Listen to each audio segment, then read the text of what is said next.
हम तो बड़ा मुस्लिम उम्मा का नारा लगाते रहते हैं और कहते हैं जी इस्लामिक कंट्री का एक हम ही है जिसके पास न्यूक्लियर वेपन है इस्लामिक कंट्रीज में, और इस तरह की बातें भी करते हैं कि जी हमारा जो न्यूक्लियर वेपन है वो तमाम इस्लामिक कंट्री का, कई तरह के दावे हमने क्लेम्स हमने कर रखे हैं। लेकिन सर जो मुस्लिम नेशन है, चाहे स्पेशली जो अरब नेशन है, उनके हमसे ज्यादा तो सर भारत से टर्म्स अच्छे रहते हैं। हमारे जो प्राइम मिनिस्टर या कोई भी हो सर, उनको तो मैंने कभी नहीं सुना कि उन्होंने कोई हाईएस्ट सिविलियन अवार्ड या कुछ दे दिया हो। लेकिन वहां पर भारत के प्राइम मिनिस्टर को, जिनके बारे में न जाने क्या कुछ हमारे यहाँ कहा जाता है, उनको मुसलसल जो है हाईएस्ट सिविलियन अवार्ड जो है वो गल्फ कंट्रीज देती रहती हैं। तो सर ये कैसे पॉसिबल हो पा रहा है भारत के लिए कि वो गल्फ कंट्रीज में इतने पॉपुलर है?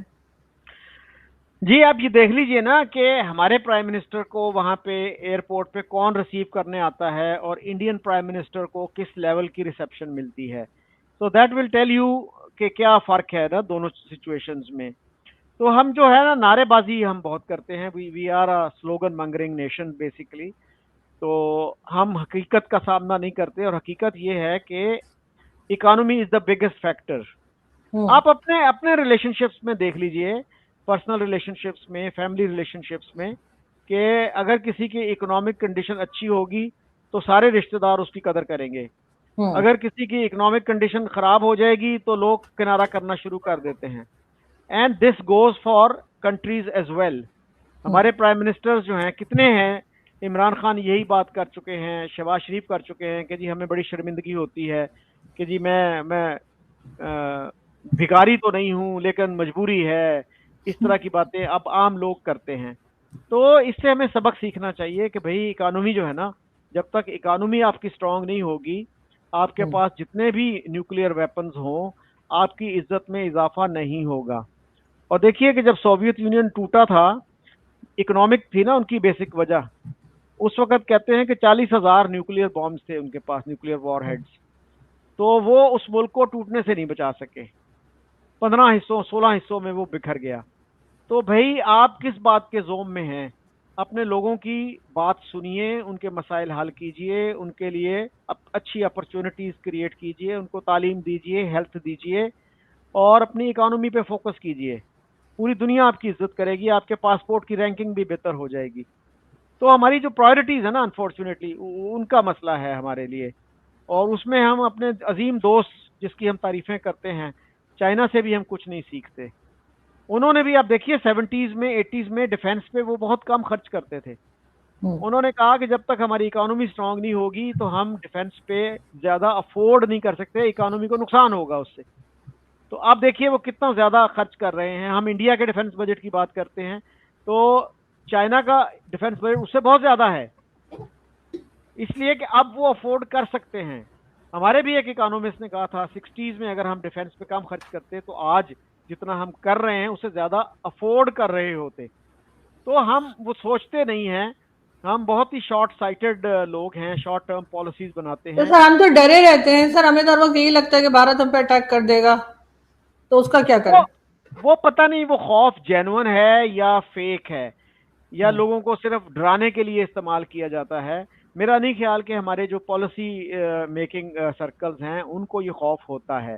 दे नो कि इंडिया से हमें इस तरह का कोई खतरा नहीं है। अगर आप आराम से रहना चाहें तो मेरा नहीं ख्याल कि इंडिया में कोई ऐसा बंदा होगा जो कहेगा जी हमें पाकिस्तान पे हमला कर देना चाहिए। तो हमारे यहाँ तो हमारा जो रिकॉर्ड रहा है, वो कई दफ़ा मैंने कोट किया कि एयर मार्शल असगर खान जैसा बंदा, इतना रिस्पेक्टेड मिलिट्री ऑफिसर, वो जब ये कहता है कि जितनी भी जंगें हुई पाकिस्तान ने आगाज किया, पाकिस्तान ने स्टार्ट हम्म। किया, तो फिर क्या रह जाता है पीछे? हम्म। तो अगर उन्होंने बदनाम किया पाकिस्तान को, मेलाइन किया, तो भाई फिर उनका कोर्ट मार्शल होना चाहिए था। आपने बिल्कुल। उल्टा आपने उल्टा अपनी एयरफोर्स एकेडमी का नाम उनके नाम पे रख दिया। ये क्या भी कंट्राडिक्शन है? और मुझे नहीं पता कि आज तक किसी मिलिट्री ऑफिसर्स ने उनको कंडेम किया हो इस स्टेटमेंट पे, किसी ने गलत साबित किया हो। हम्म। इतनी माशाल्लाह उन्होंने इतनी लंबी जिंदगी पाई, किताबें लिखी, आर्टिकल्स लिखते थे वो। तो किसी ने नहीं आज तक उनको चैलेंज किया कि आप गलत बात कर रहे हैं। और पाकिस्तान में ही रहते थे, कहीं भाग नहीं गए थे वो। जी, एग्जैक्टली एग्जैक्टली, यस। लेकिन ऐसा हुआ नहीं।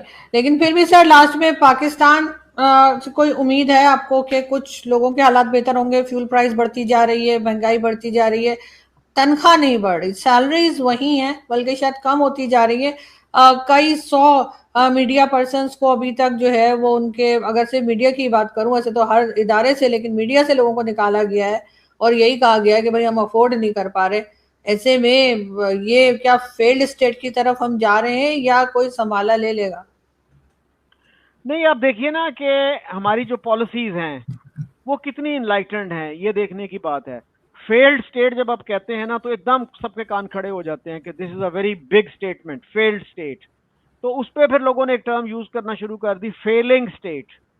ठीक है, अब फेल्ड स्टेट की क्या डेफिनेशन है? अगर उसके पैरामीटर्स वाजे हों कि भाई बिल्कुल कलैप्स हो जाए, तो मेरा ख्याल है कि वो तो सिचुएशन नहीं है। लेकिन जब आप कामयाबियों की तरफ जाते हैं कि हमारी कामयाबियां क्या हैं 78 ईयर्स में, तो फिर आपको ये लगता है कि यार फेलियर ज्यादा हैं, कामयाबियां कम हैं। यानी 78 ईयर्स, 79 ईयर्स के बाद भी हम जो है अभी तक हमारा शुमार जो है वो होता है the most illiterate countries, 25 most illiterate countries in the world, और जहाँ पे सबसे ज्यादा तादाद में बच्चे स्कूलों से बाहर हैं, जहाँ सबसे ज्यादा बच्चे स्टंटेड ग्रोथ का शिकार हैं। इस तरफ किसी का ध्यान ही नहीं है। सो मुआशरा भी और गवर्नमेंट भी, स्टेट भी, कोई बंदा भी इन चीजों पे तवज्जो देने के लिए तैयार नहीं है। That is a big tragedy.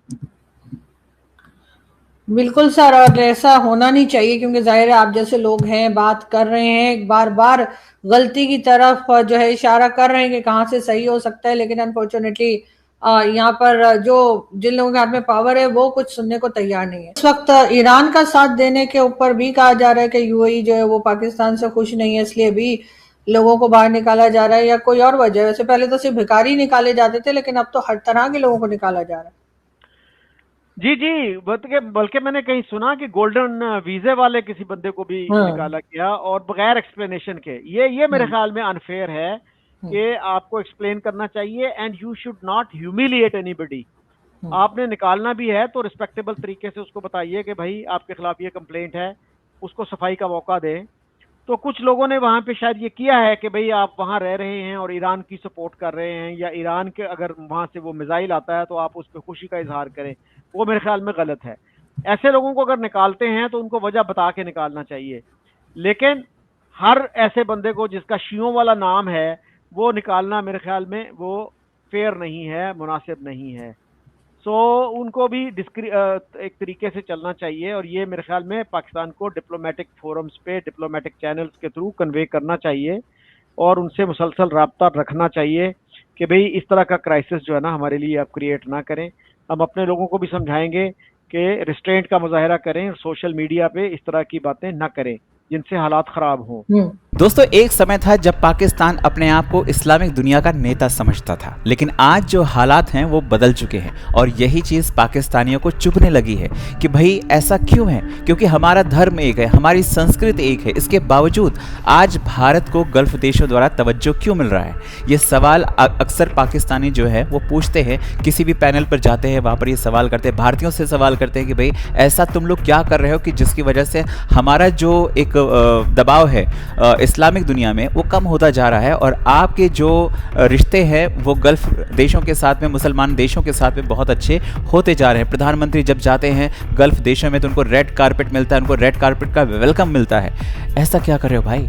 क्योंकि आप लोग कटोरा लेकर जाते हो। भारत जब जाता है ना तो इन्वेस्टमेंट लेकर जाता है। आज आप देखिए यूएई की जो इन्वेस्टमेंट है वो भारत में हो रही है, सऊदी की जो इन्वेस्टमेंट है वो भारत में हो रही है, वहीं पर जो कतर है वो भारत को अपना रणनीतिक पार्टनर मानता है। दुनिया की राजनीति भावनाओं पर नहीं चलती, यहाँ सिर्फ ताकत, पैसा और भविष्य देखा जाता है। पहला कारण है भारत की अर्थव्यवस्था। आज दुनिया में भारत सबसे तेजी से बढ़ता हुआ अर्थव्यवस्था वाला देश है। दुनिया की बड़ी कंपनियां यहाँ आना चाहती हैं, मैन्युफैक्चरिंग हो, टेक्नोलॉजी हो, डिजिटल पेमेंट हो, भारत हर क्षेत्र में आगे बढ़ रहा है। गल्फ देशों को भी ये समझ में आ चुका है कि भारत आने वाले समय में एक बहुत बड़ा आर्थिक सुपर पावर बन सकता है। अब आप सोचिए कि एक तरफ 140 करोड़ की जनता है, दूसरी तरफ कर्ज में डूबा हुआ पाकिस्तान, तो निवेशक कहां जाएगा? दुनिया की सबसे बड़ी मार्केट अगर कोई है तो वो इस समय भारत है। प्रधानमंत्री मोदी ने पिछले कुछ वर्षों में मिडिल ईस्ट के साथ रिश्तों को पूरी तरह बदल दिया। पहले भारत से तेल खरीदने वाला देश माना जाता था, लेकिन अब भारत को एक स्ट्रेटेजिक पार्टनर के तौर पर देखा जा रहा है। प्रधानमंत्री मोदी जब सऊदी अरब या यूएई जाते हैं तो उनका स्वागत किसी सुपरस्टार की तरह होता है। हाईएस्ट सिविलियन अवार्ड्स दिए जाते हैं, विशेष सम्मान मिलता है। तो ये सिर्फ दोस्ती नहीं है बल्कि बदलती वैश्विक ताकत का संकेत है। तीसरा कारण जो है दोस्तों वो ये है कि पाकिस्तान की जो विश्वसनीयता है वो गिरती जा रही है। लोग उस पर ट्रस्ट नहीं करते। गल्फ देशों ने लंबे समय तक पाकिस्तान को आर्थिक मदद तो दी, लेकिन जिस तरह से उसके हालात बदल रहे हैं उससे अब वो सब किनारा करना शुरू कर चुके हैं। पाकिस्तान में कभी सरकार गिरती है, कभी नेता और उनके जो सरकारी मुलाजिम हैं उनके बीच में लड़ाइयाँ होती हैं, तो कभी आतंकवाद की खबरें आती हैं। और यही कारण है कि कोई भी देश वहाँ पर पैसा लगाने से डरता है। गल्फ देशों को भी समझ में आ चुका है कि सिर्फ धार्मिक भाईचारे से अर्थव्यवस्था नहीं चलती, उन्हें चाहिए मजबूत पार्टनर, जो कि भारत है। पहले पाकिस्तान अपने आप को मुस्लिम देशों का रहनुमा बताता था, उनके लिए आवाज़ें उठाता था। ऐसा सोचते हैं, ऐसा हुआ नहीं कभी कि पाकिस्तान मुस्लिम देशों के लिए आवाज़ उठाता है। आप ये देखिए कि चाइना के साथ इसकी दोस्ती है, लेकिन चाइना में उइगर मुसलमानों के साथ जो होता है तो उस पर पाकिस्तान खामोश रहता है।